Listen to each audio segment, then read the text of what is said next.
Hi hello praise the lord. మనిషి అంటేనే పాపం చేసినవాడు, పాపం నుంచి వచ్చినవాడు. కుటుంబము, కోపము, క్రోధము, పాపము అని అనేక ఎమోషన్స్ కలిసినటువంటి వ్యక్తే మనిషి. కానీ దేవుడు అని పిలువబడువాడు పాపం లేనివాడై, పాపంతో సంబంధం లేనివాడుగా 1000 కోట్ల సూర్యుని పోలిన మహా తేజస్సులో కోట్ల దేవదూతల చేత కొనియాడబడే మహిమ రూపం.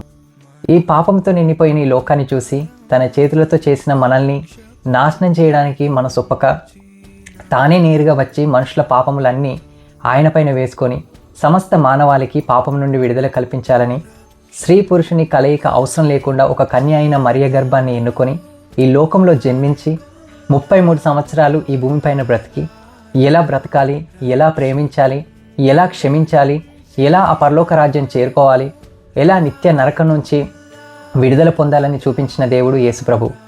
ఆయన రాకతో క్రీస్తు పూర్వం, క్రీస్తు శకంగా కాలమే 2గా చీలింది. ఆయన రాకతో ఇప్పుడు మనం వాడుతున్న క్యాలెండర్ వెలిసింది. ఆయన రాకతో చీకటి పోయి వెలుగు వచ్చింది. ఆ దేవుడు, ఆ మహా గొప్ప దేవుడు దిగి వచ్చిన మహాదినమును బట్టి అందరికీ క్రిస్మస్ పండుగ శుభాకాంక్షలు.